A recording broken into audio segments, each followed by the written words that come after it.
أنتوني موديتس لاعب ومهاجم النادي الأهلي الجديد القادم من نادي بروسيا دورتموند. النهارده طبعا هنتعرف مع بعض على تفاصيل هذه الصفقة بالنسبة للنادي الأهلي، وهنتعرف مع بعض على مميزات هذا اللاعب وعيوبه، وهنتعرف طبعا على جميع الأندية اللي لعب ليها أنتوني موديتس لاعب ومهاجم النادي الأهلي الجديد القادم من نادي بروسيا دورتموند. لكن طبعا قبل ما نبدأ أتمنى منكم الإعجاب بالفيديو والاشتراك في القناة علشان طبعا تقدروا تتابعوا كل أخبار وموعد مباريات النادي الأهلي القادمة بمشيئة الله تعالى. أنتوني موديتس لاعب ومهاجم النادي الأهلي الجديد القادم من نادي بروسيا دورتموند، الجنسية فرنسي، مواليد طبعا 14/4/1988. يعني في لحظة ما أنا بسجل الحلقة دي لحضراتكم فاللاعب ده عنده 35 سنة و5 شهور، يعني كلاعب كرة قدم متواجد في النادي الأهلي فهو كبير في السن، ولكن طبعا كولر اكد على ان السن مش عامل اساسي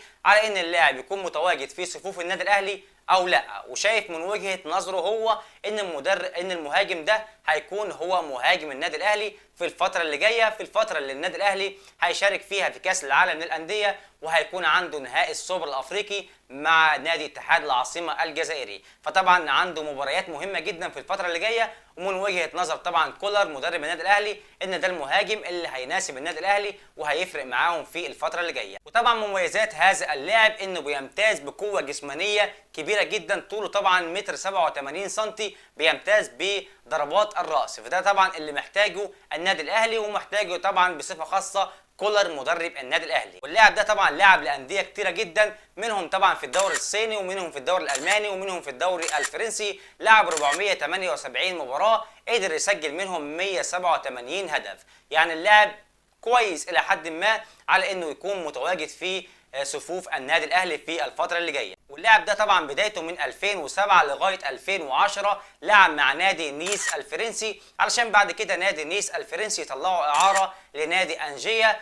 الفرنسي علشان يلعب معاهم 42 مباراه ويسجل من 42 مباراه 3 أهداف فقط مع نادي أنجيا الفرنسي. بعد كده طبعا انتقل هذا اللاعب إلى نادي بلاك بيرن الإنجليزي من 2012 لغاية 2013، لعب معاهم 9 مباريات وما سجلش مع نادي بلاك بيرن ولا هدف، علشان بعد كده طبعا نادي بلاك بيرن يطلعوا إعارة لنادي باسيتيا الفرنسي علشان يلعب معاهم 36 مباراة ويسجل مع نادي باسيتيا 15 هدف في الدوري الفرنسي. بعد كده طبعا ينتقل موديتس من 2013 إلى 2015 مع نادي هوفنهايم الألماني علشان طبعا يشارك معاهم في جميع البطولات ويلعب 55 مباراة وسجل من خلال 55 مباراة 19 هدف مع نادي هوفنهايم الألماني. وبعد كده طبعا يستكمل أنتوني موديتس في الدوري الألماني علشان ينتقل من نادي هوفنهايم إلى نادي كولن الألماني من 2015 لغاية 2017، ولعب مع نادي كولن الألماني 68 مباراة، سجل من خلال 68 مباراة 40 هدف،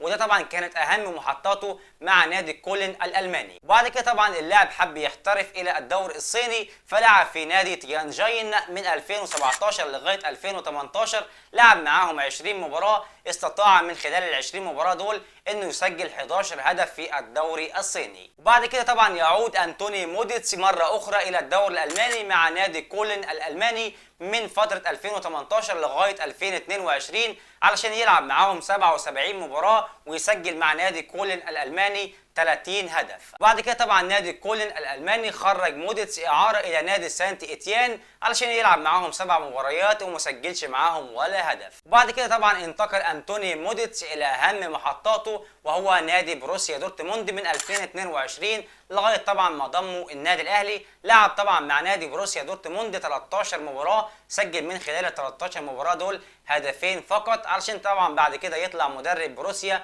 ويقول ان الفريق بيلعب من غير مهاجم، وكان لازم طبعا على نادي بروسيا دورتموند انه يستغنى عن خدمات انتوني موديتس. بكده طبعا يبقى وصلنا لنهايه هذا الفيديو، وتعرفنا طبعا على مميزات هذا اللاعب وعلى عيوبه، وتعرفنا طبعا على اهم المحطات اللي لعب فيها هذا اللاعب وجميع الانديه اللي شارك فيها وعلى جميع الاهداف اللي سجلها. زي ما قلنا طبعا سجل 178 هدف من 487 مباراه، فلاعب طبعا انا شايفه من وجهه نظري انه هيكون كويس في الدوري المصري برغم طبعا سنه الكبير، ولكن طبعا هيكون كويس مع النادي الاهلي في الفتره اللي جايه. نتمنى طبعا التوفيق للنادي الاهلي في المباريات اللي جايه بمشيئه الله تعالى، واتمنى لحضراتكم مشاهدات ممتعه في المباريات القادمه بالنسبه للنادي الاهلي. دمتم في امان الله، والسلام عليكم ورحمه الله تعالى وبركاته.